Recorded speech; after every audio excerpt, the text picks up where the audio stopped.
So, to begin, I suppose I should explain what's happening for your many adoring fans who will be listening to this. Yeah, please. I'd like to hear more about what you're up to, your website, everything that's going on with these role-playing games, which I have very little knowledge of, but I'd love to know about it. Oh, okay, so I'll introduce myself then. Hello, Internet. I am the nerd known as the Thunder Scourge online.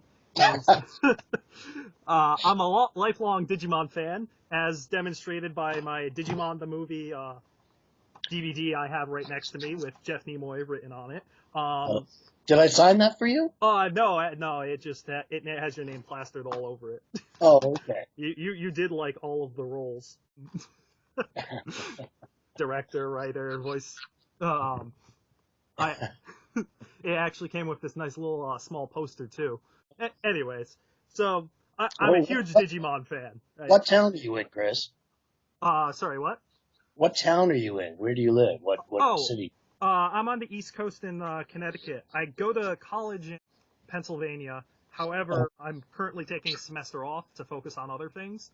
So right uh-huh. now I'm home and I'm working, and I'm actually working with a publishing agency at the moment. Well, if I'm ever at a convention near you, bring that poster in. I'll be happy to sign it. That would be awesome. Yeah, I've had that thing for over a decade now. awesome. So what I've been doing recently is about a month ago, I was like, you know what?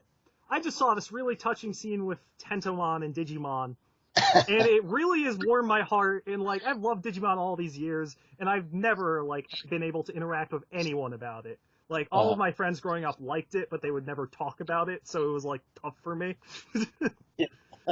So I was like, I bet someone out there online would like to do a role playing game. I haven't done one of those really in a long time. It'd be nice to mm, get back into it. So I started it up, asked a couple people. I had like two people willing to play with me, and then over the course of a week, I had like 10,000 views, and I was confused where all of these people came from. that's incredible. I love it. So the game is it's actually kind of interesting. I was like, I don't want to like, oh, you're the hero and you're going to win the day. I was like, you're going to be the rival. You're that guy who constantly has to face the hero and gets ticked off that, hey, they get all of these plot devices to make them win at the last moment, and you're Uh, actually trying here. that's crazy. So it's kind of like a flip of the normal thing, and it Yeah. it it took off. So I'm surprised. I'm happy. I'm content. Well, Um, I'm glad anytime. I mean, it's a long time now since Digimon started for me back in, I'm guessing 99, 98. I don't even remember to tell you the truth. yeah, So, yeah, it's been a really long time. I'm glad, that people are, still into it and that you can get that kind of response from something new, to keep it going. And of course, we just started, Digimon Tri again. So Digimon will not die, and I'm very happy about that. Fingers crossed that Try goes well. I don't know if you've been keeping up with. They're like four movies in Japan right now, and we're playing Uh, catch up. well, I don't know that much about it because I'm no longer writing and directing Digimon. I'm just, quote unquote, just acting, just playing Tentomon and Kabuterimon. Oh, And I was actually going to ask you about that. In all of the listings, it only says Tentomon, so I was worried. no, Kabuterimon, I've already voiced him in the first session. I don't think he was in my second session, but I've only had two sessions so far in Digimon Tri, and they both went very well. And it was nice hearing my friends talking back to me over the speakers, like Tom Fawn playing Agumon and Colleen O'Shaughnessy playing Sora. So it was very nice hearing them, even though I don't get to sit and direct them all again, which was always fun for me. But, I'm still glad to be involved, even though they didn't ask me to write and direct. I have no idea who's writing Try, but whoever's doing it, all I can tell you is they've nailed Tentomon's dialogue. I'm glad to hear that. Yeah, I used to, be accused of writing Tentomon all the best lines because I play him. Uh, and I said, well, you write, you can get a writing job if you want to write better lines for your characters. But whoever's doing it, I think Tentomon's lines have been very funny so far, and Tentomon's almost like a comedian in so far in the two sessions I've had. So whoever's writing them is doing a great job, as far as I'm concerned. That was actually always one of my favorite parts about the original Digimon series. Tentomon and Gamamon, especially out of all of the partners, really felt like they had the most personality and humor to them, especially with Gamamon playing off of Joe and Yeah. Tentomon playing off of Izzy, because Tentomon wasn't like a dummy, but it was nice having someone to rein Izzy in every now and again. Like there was even a line somewhere where it was like, Earth to Izzy, could you explain that in a way that you don't have to be an engineer to understand? Earth to Izzy, oh please. Yeah, so it was always nice having the Digimon partners that had more of a contrasting personality versus more supplementary. Right, right. My voice is a little hoarse today, so I can't really quite get up to the Tentomon, but I'll give you a little bit of a Tentomon Digivolve 2. Thank you. It's about as high as I can get today. So that's good. I'm glad to hear what's going on with you, and I like what's happening. And congratulations on the great response. Yeah, thank you. And, to toot your horn, actually, one of the most popular characters in the entire thing is Tentomon. That's fantastic. So it's funny. I used to have this little shtick. I used to have a lot of kids come to the recording studios because it was quite a popular show back in the day. And this is when it was still first run airing, the first season. And people who worked at Fox Kids would bring their kids into the recording booth to see behind the scenes. And I'd have this little shtick where I'd always ask the kid, like, you're a big fan of Digimon? And they'd all say yes. I go, who's your favorite Digimon? And they'd say, almost all of them would say something like Agumon, or none of them would say Tentomon. And I'd always say, like, Tentomon's your favorite, though, right? And they'd always say no. Almost every time they'd say no. And I'd get a big laugh by, pretending I was angry and all that. But I'm glad to hear he's actually getting popular. That's good. I will note, though, that I kind of hid him because Digimon shift forms so much. He's not like, when people saw him, they weren't like, oh, that's Tentomon. They were like, oh, I like this character, but I was actually paraphrasing and quoting Tentomon's dialogue bit for bit. I researched him, and I was like, okay, I want to hide Tentomon amongst the cast. And people loved him, and he's actually kind of the driving force behind our current plot line. That's great. I love it. Do you remember any of the dialogue? I have some of it up somewhere. Someone was. I eventually revealed. I was like, "This is Tentomon," and they were like, "Oh, could you like tell us what bits?" And then I gave them like a page of like, "Hey, this is all our dear Tentomon." Does this information superhighway have a rest stop? I've got to go potty. That's all I remember. I have the game is so fast paced because so many people are taking part in it. I actually have to like hunt for the page 404. Sorry, I can't. It's all right. Well, if you have any questions, I'll be happy to answer them. Okay, so let's start things off with something pretty simple. Your voice acting and directing, which is what most Digimon fans know you for. When you were voicing Tentomon in his other forms, what was the most memorable moment for you as a voice actor? The other forms, first of all, I was not the original Tentomon. I don't know if a lot of people don't realize that or not. Joshua Seth, who played Tai, and still plays Tai, was the original Tentomon because he was also the original Modimon. So what happened was, after, I don't know, a few episodes, maybe 6 or 7 episodes, they started realizing, this is before I came aboard at all. I had auditioned for the show at that point, but that's it. Didn't get any main role. So do you hear that dog barking? Sorry. No, it's all right. You might hear the TV in the background or something as well, so my apologies in advance. So what happened was the producers started realizing that everything started to sound like Joshua Seth because he was playing so many roles, and they thought, since Ty is such a huge role, let's not give Joshua anything else. Let's just have him completely do Ty and leave it at that. So they called me in just to do some incidental roles like Izzy's dad, and I think Wendy Lee was directing that day. And she said, "Can you voice match what Joshua did here?" And it was Tentomon. And he was doing something like this. Oh boy, a little higher register than this, but it was something like that. Sort of a cross between a Jackie Gleason character and Johnny Carson imitating a Jackie Gleason character. So I did it, and they said, yeah, that's pretty close. So I started doing Tentomon, and eventually this became my own. After a few episodes, it started becoming my own, which it happens to most voice actors the same way, actually.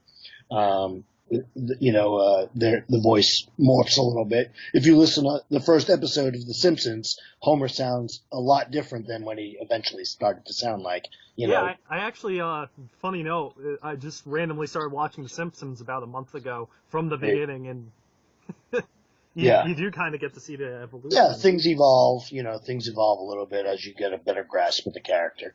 So then when it was time to play, when Modimon showed up again, they were like, well, Josh played Modimon, so you might as well do Modimon too. And I could not do that voice that Joshua did. That I don't even know what you would call it. The way he sort of manipulated his voice. Can you Modimon like that? I can't do it nearly as well as he did. But luckily, Modimon didn't have too much dialogue when I did it. But Kabuterimon was my own, because by the time he digivolved the first time, I was already well into playing Tentomon. So I just, I came up with some big gravelly voice, Kabuterimon, which is about as high as loud and gravelly as I can go. So, but, I didn't leave myself any wiggle room to go bigger, because I didn't know, nor did any of us, that he would eventually go to MegaKabuterimon. And now MegaKabuterimon shows up, and I'm like, I've got nowhere to go. I can't go bigger.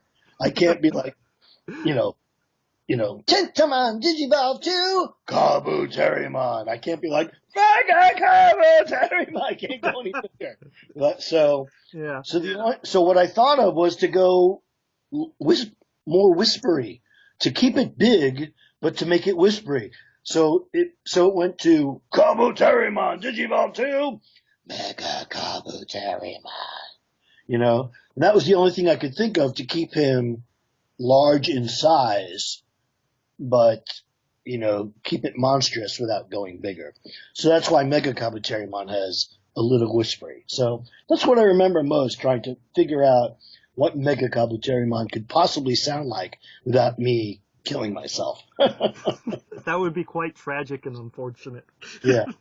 In the news today, voice actor Jeff Nimoy dies trying to do MegaKabuterimon. It would make good headlines, just not for you. Okay, so was there ever a character you would have liked to voice in any of the Digimon series? Not to diminish whoever did voice them, of course, but like a character you thought you could have brought something to the table for? Well, I auditioned for everybody at the beginning, as did every actor in town. And I auditioned for Matt, and I happen to know that the producer, one of the producers at the time, who later became the producer, Terry O'Malley, she fought for me to be Matt, but it just didn't happen, So I would have loved to have played any of the Digidestined, really. Joe was probably my favorite to write for, and he just had so much going on in his life that I would have loved to play Joe, but I doubt I could have done any better than Michael Lindsay, who was just fantastic. I'm not saying I would have played a better Matt than Michael Reese. I'm just saying I would have loved to have played any of them. But you know what? I'm very happy with what happened eventually, becoming the writer and director. I had much more. You see much more of my creative stamp on Digimon from that angle than you ever would have if I only played one role on Digimon. So I'm glad the way things worked out. Well, that's great to hear. I'm personally a writer myself, so I always love that end of things. So, when you were scripting Digimon, kind of related to this, did you ever leave room for, or end up having people ad-lib any of the dialogue? I'm sorry, repeat that? When you were writing and scripting for Digimon, in some series and some things, the writers will be like, insert actor here says something funny. Oh, I see. No, unfortunately, when you're doing a dubbed anime, and meaning the footage already exists, you have no wiggle room. In fact, you have to write every syllable down that the actor is going to say because you have only so many lip flaps that they have to fit into, you know? So you have zero room for improv. But every now and then, like just the reactions, like you'll see this big action sequence and you'll just tell the actor to, it's called chase, just chase it. And they'll just watch the scene and react as it's happening, a big fight scene, or running, things like that. So that's about the only time improv is happening there. Okay. How did you go about coming up with the humor in Digimon? Did you have like a special practice for it? No, Bob Buchholz and I, who we wrote the bulk of the series together, we had a lot of practice doing this kind of thing. We both won Emmy Awards for our work with NFL Films. And just, we both worked a lot with comedy dubbing. So we took a lot of old movies and took away all the sound and just created a brand new movie. And it was based on what we saw rather than what a script says. So everything was based on the physicality, Now, so we had a lot of practice with that. Now, Digimon, of course, had a story that already happened in Japan.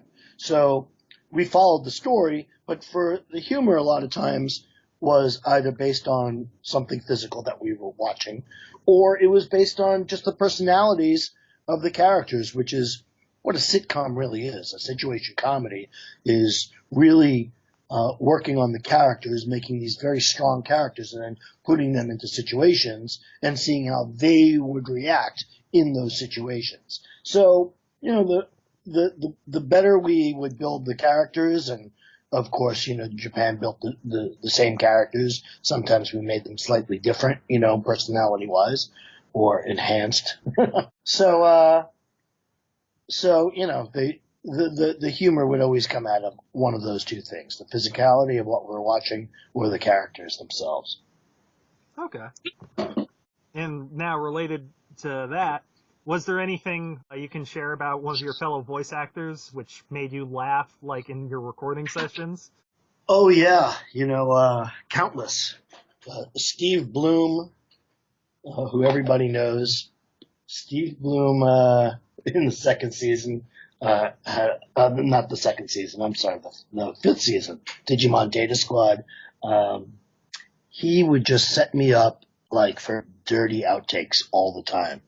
And like we'd rehearse it once, and then, an actor gets these 3 beeps, beep, beep, beep, and then they speak on the 4th imaginary beep. It's like a timing mechanism.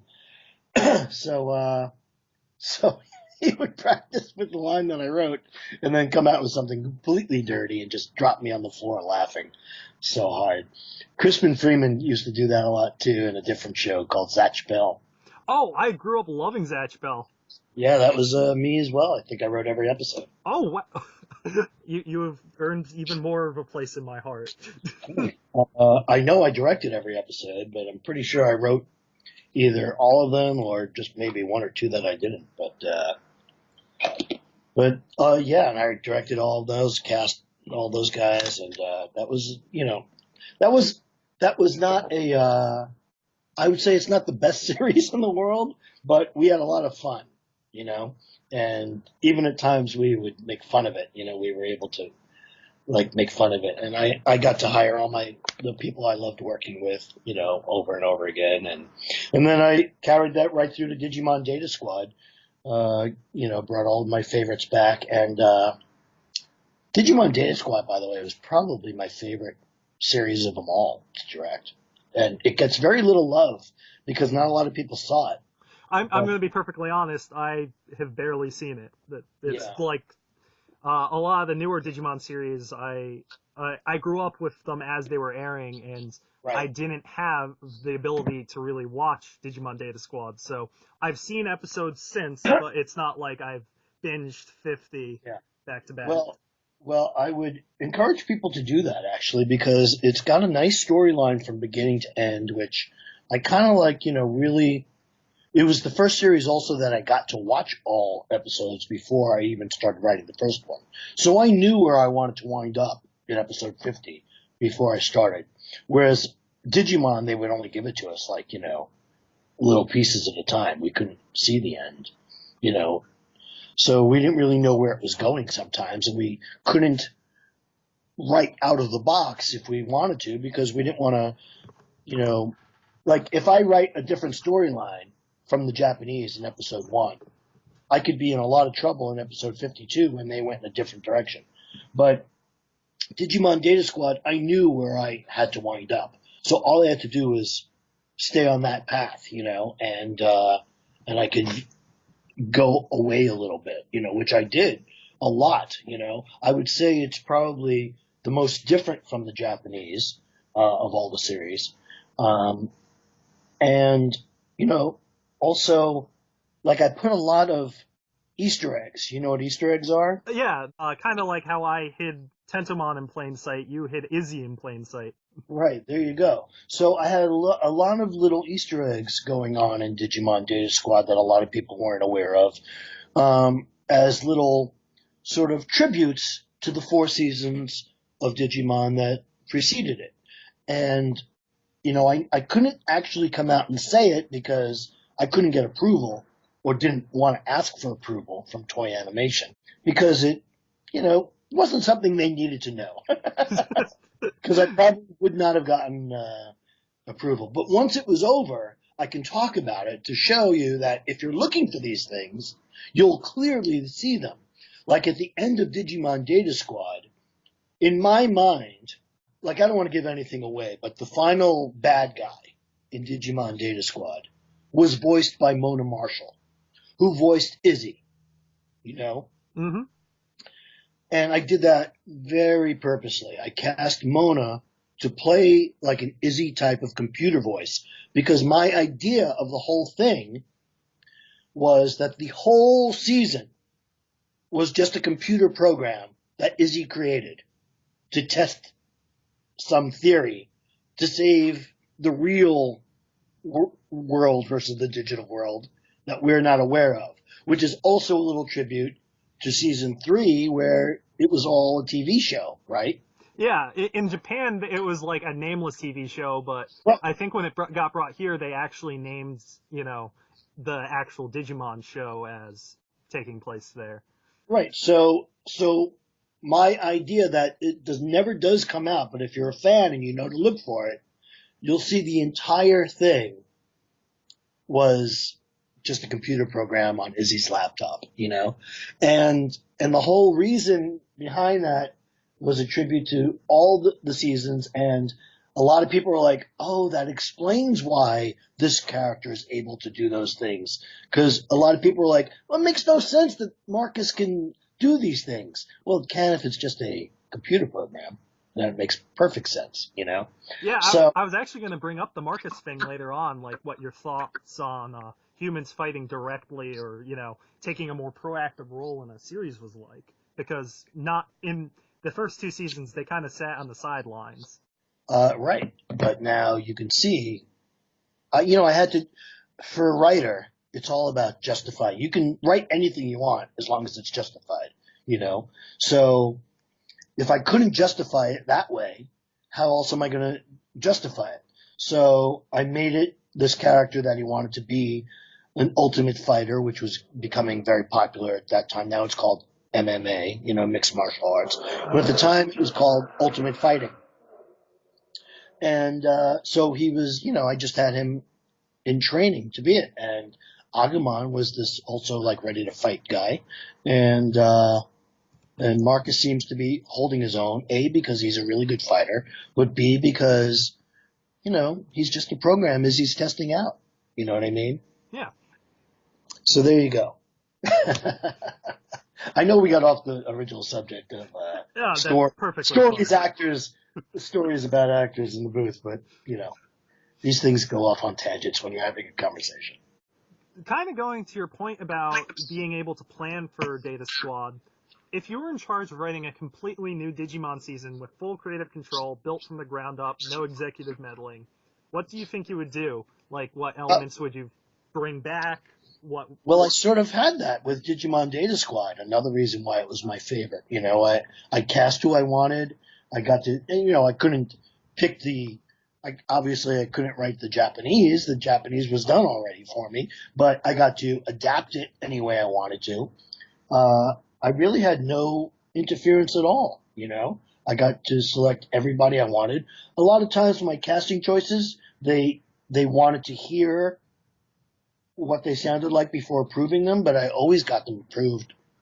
And but you're talking about like if I was doing an original Digimon series? Like if you were the Japan, you were the one who Right. built it from the very start.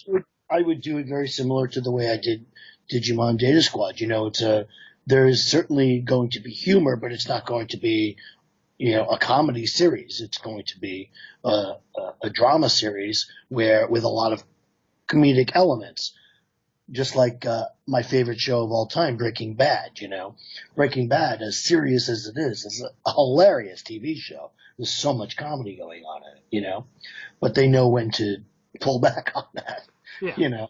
But use comedy as a release sort of thing. After this big action, you just do something that's character based that is so It's just like in The Godfather where they shoot a guy and then they say, leave the gun, take the cannolis.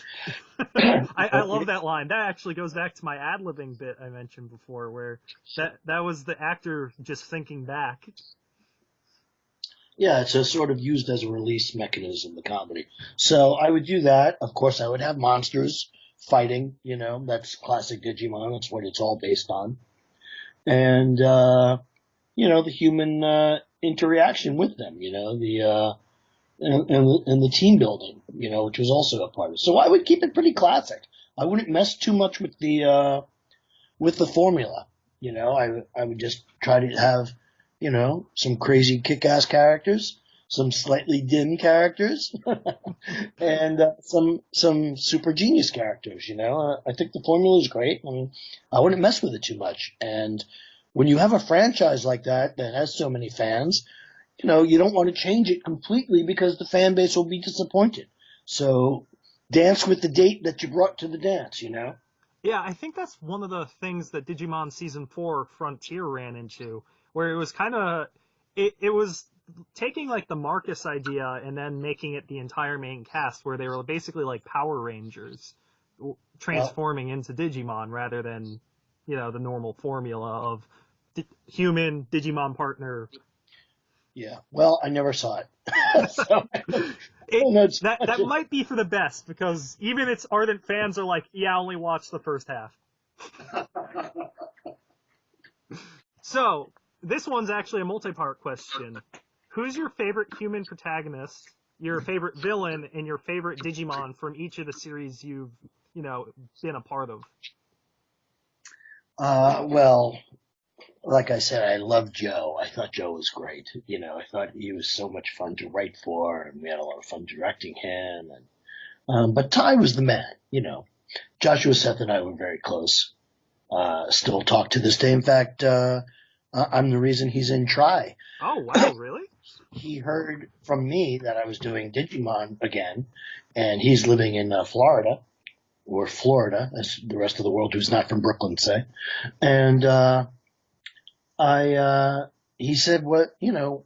How come I'm not involved?" I'm like, "Well, you quit the business, Josh." That's why he's become a very popular hypnotist. He's got a very large sort of Vegas style show where he's a hypnotist, and he sort of gave up on voice acting, mostly because he's not in Los Angeles anymore. Yeah. So he said, "Well, I've got kids now though, and I would love to have them see me do a new series. You know, they can always watch the Digimon DVDs, but they don't have anything new that Daddy's in. So he decided to he flies in every time they do Digimon Tri. So he flies in and does it. So he heard about it through me, and I told him who to call and who to contact to see if they'd be interested in using him if if he makes himself available in Los Angeles, and he did. So I'm sure the fans are going to be happy Josh is back. You know. Speaking as one, when I heard he was coming back, I like did a fist pump in the air. I was like, yes! I was like, it won't be the same if, Ty doesn't come back. Yeah. You know. Well, you're welcome. Well, thank you. I also always found it a bit funny that his last role in Digimon was actually from that series I mentioned, Frontier, where he plays a wizard who uses hypnotism-like stuff. Ah, there you go. So, like, when I last heard his voice, and then I heard what he was doing these days, I was like, that's the best coincidence that could have happened. He did a favor for me and did a guest Momodo on Zatch Bell, but that was the last I ever directed him. So that was season 1. Ty's got to be the guy. Season 2, it's got to be Davis. Played my buddy Brian Donovan.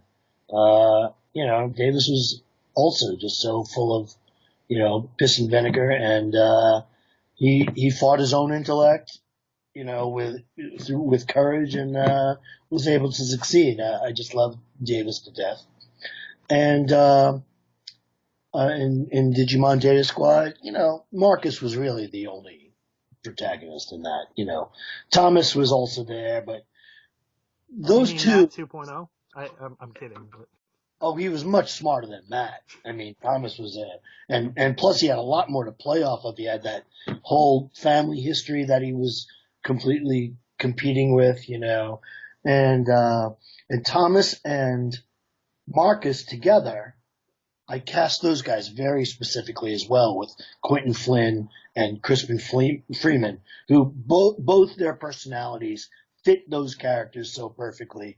And like at conventions, you could see there was a tension between them because they fought for the most fans at the conventions, Oh, wow. And so I wanted to just completely model that dynamic in the show, and I certainly got that. So anyway, in terms of villains, first season had to be Tentomon,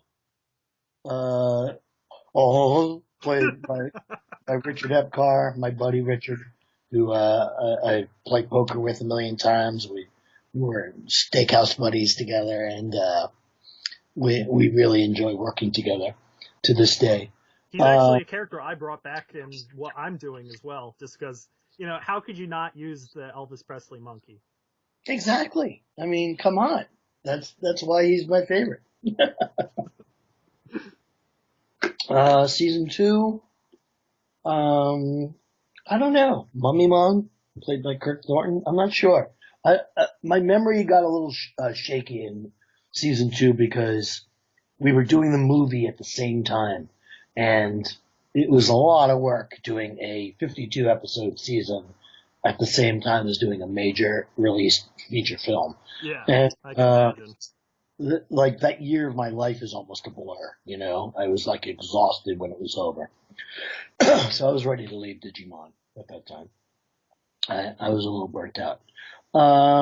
Season 5, Digimon was, all at the end. It was the Knights and the server, King Drazel, and all that built into, because I knew it was going to wind up as Izzy, so I knew it was coming already. It wasn't something that just came to me.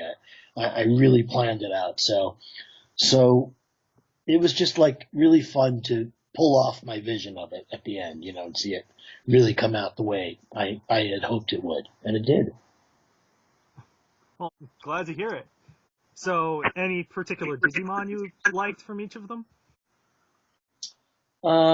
Well, Tentomon, of course, is my favorite. There's no one close to second on that one. On the second season,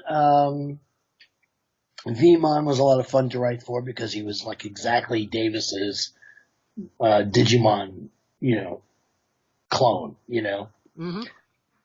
And season 5, I changed Agumon quite a bit.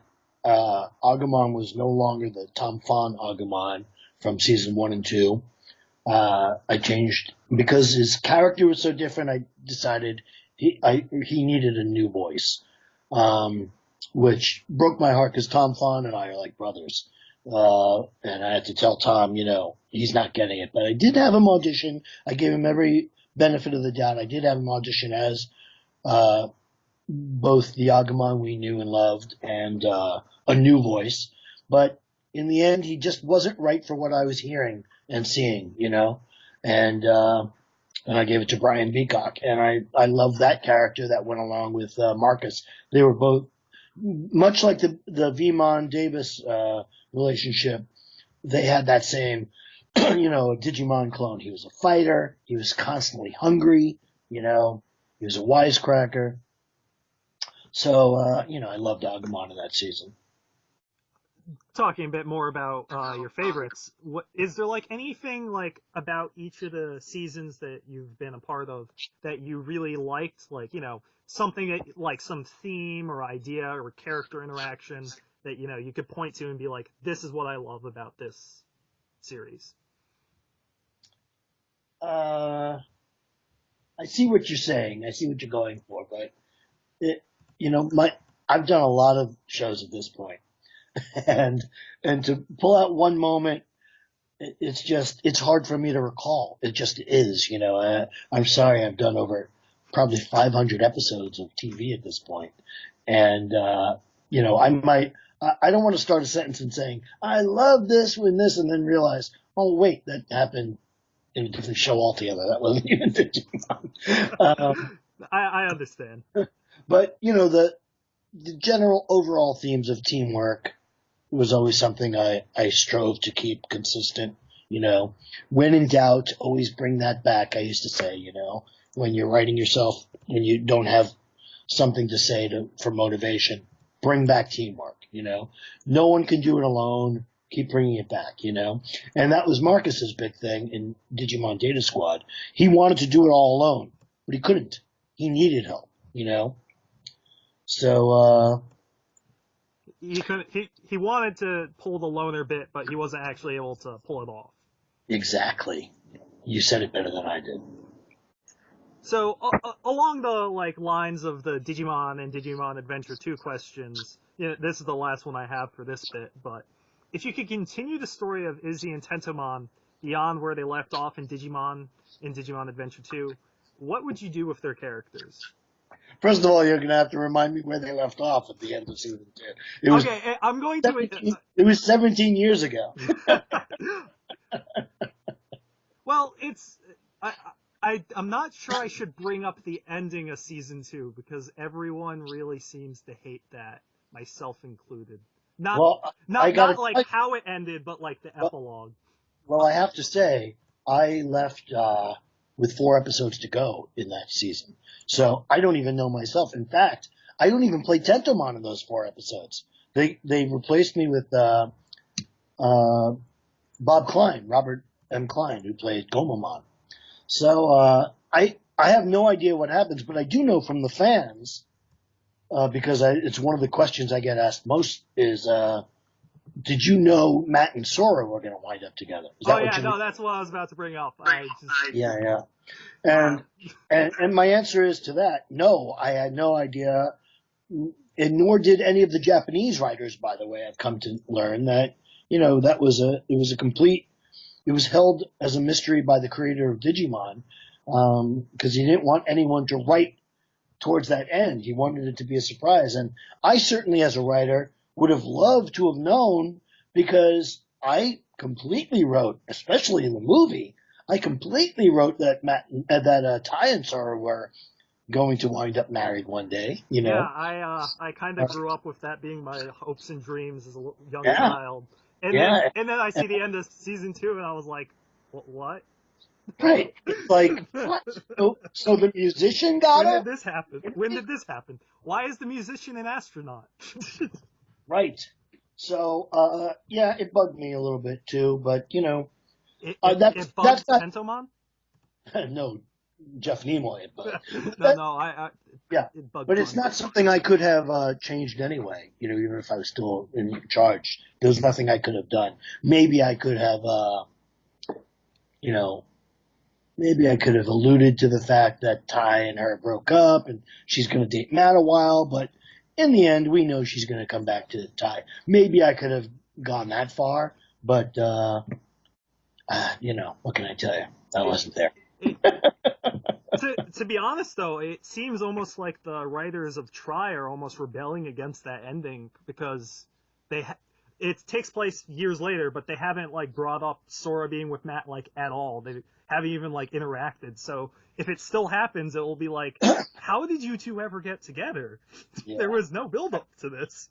Yeah, I don't know. The only part of Try I've seen so far are Tentomon dialogue scenes. So Okay, well, kind of since we're on the topic of it, I have a couple questions related to Try, but yeah. I know you don't know about the plot or that stuff, so it's more like, what's it like voicing Tentomon again?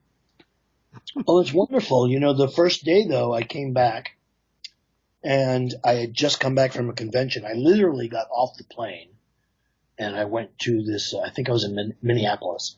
I got off the plane and I went to the studio to record. And it was very nice. I had never met this director before, a nice guy named Ryan. And, but I couldn't do it. My voice was gone. So I actually had to come back another day and revoice it again because it sounded like Tentomon with laryngitis, which I'm getting right now as we're speaking. So I'm just going to give you the 15-minute heads up here that I'm probably, going to leave in 15 minutes. Okay. So it was great, but one funny thing was Ryan did not know that much about the history of the series. He knew I was involved, but he didn't really know how involved I was. He didn't know I was Mr. Digimon, So the true hero of Digimon, not Ty, Jeff Nimoy. So it came time for Tentomon to digivolve. And he said to me, I'm not sure how they do it. I don't know if they speak it or yell it or whatever. And I go, I got it. Don't worry. I got this. Just roll tape and I'll nail it. And he went, so I went, Tentomon, digivolve to Kabuterimon. And he goes, are you sure that's how they say it? I go, yeah, Junior. I'm pretty sure. I didn't call him Junior. That was my attitude, but I didn't call him that. I just said, yeah. I'm pretty sure I came up with that, so don't worry about it. I got it. So that was fun. You touched upon it earlier with Tentomon's lines, but I was going to ask what it's like voicing a character that someone else is writing now that you used to write for. Well, first of all, it's a load off my mind because it's a lot of work writing and directing, and then voicing it. But obviously you don't have a feel for it, like as you wrote your own lines. You know exactly the way you're supposed to say them and the rhythm and all of that. And you know what the other people are saying around you as well, because you wrote all their lines. So you know everything about it. And you usually, only take, need one take. But, when you don't know what other people are saying or the context of your scene, so you need several takes sometimes, and you need the director to explain those things. So it was a little weird. The whole thing of being directed in Digimon, it does take some getting used to, Yeah. And I find myself spending most of the session asking Ryan questions like, "Oh, is Anna Garduno back to play this character? Is Laura Summer back to play this character?" And then I leave them little, he says, "Yeah, like I said, is Tom Fon back to play Agumon?" He goes, "Yeah, he's coming in right after you." So then I leave Tom a little note in the script so that when he gets to that part, maybe he'll laugh. I'll leave him a little joke or something. Well, it's great to hear that you guys are, still that close. My next question was actually like, what's it like being back and seeing familiar faces? Any heartwarming reunions we should know about? Well, again, on Digimon Data Squad, we had a lot of that because I was the director. But on this, it's just me and Ryan. You know, you only go in one at a time. So I haven't seen everybody. I haven't seen anybody this time around, but on Digimon Data Squad, it was 6 years later since I had been part of that franchise. And the first day, we even got our old engineer, Kevin Newsom, back. And so Kevin's there, and even though it was a different studio than the old Fox Kids Studios, I think Paul St. Peter was my first actor that day, who played Wormmon in season 2.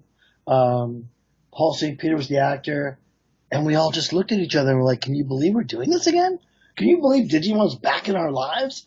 And that was great. And that actually started not with Digimon Data Squad. What am I saying? You see, I told you I'll forget. It was actually Revenge of Diaboromon. So that's what the actual first my return to Digimon was. And it was just kind of crazy how we were all back and just shaking our heads, and we were all very happy to be back. You know, Felice Sampler and myself, and who else was part of that first? You know, everybody was part of that first Revenge of Diaboromon, pretty much. And it was just so much fun, you know, having everybody back, and that was a nice little reunion. It's always nice to hear the nice side of the behind the scenes, because we always hear about they censored this, they made X director do XYZ, or, you know, all of the bad stuff, but it's kind of nice hearing, you know, the human side of things, for once. Yeah. There's a big elephant in the room that I know people are going to yell at me if I don't bring it up. What is? The third movie in Tri heavily involves Tentomon and Izzy. I know you don't know much about the stuff, but do you want me to mention it to you so you can give your thoughts, or would you rather wait, you know, till another time in the future when you've, you know, gone through that script? So I haven't even seen it, so we haven't even recorded it yet. So I don't know what happens, and no, I'd rather not know. I'd like to be surprised so I can have a fresh reaction when it happens. Okay, that's perfectly fine. I just want to touch up on the topic so I don't get lynched later. You know, if I had written it already and, you know, was planning on directing it, maybe I could comment because I'd know something, but I really don't know anything, so. Okay. So, yeah, no, it's perfectly fine. On another note, as we start to wind down here, from what I've seen, a lot of longtime Digimon fans are super happy to see you and the other returning cast members come back and reprise your roles. So is there anything you would like to kind of like say to them now that you're back?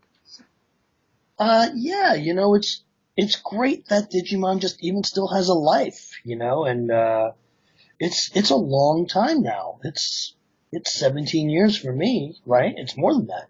It's 19 years for me, you know, and I think 15 years since the movie. The movie had an anniversary recently? Something had an anniversary recently. Yeah, I saw something about that. I'm looking at the movie, but it's a bit smudged. I think last year was the 15th anniversary or something like that. So yeah, 2000 it says on here. Right, for the movie. All right, so the series was 15 years last year. Yeah. Or 2 years ago, whatever. Something like that. I keep hearing 15 years, but that's all I hear. I don't know where they're getting that number from. But yeah, I think I started as early as 98, maybe 99 on the series. And the movie was definitely an October 2000 release. We had worked on it at least for 9 months before that. So we actually were supposed to release that in the summer, but we didn't want to go up against some big movies, so we moved it to October. Anyway, it's just great that it still has a life.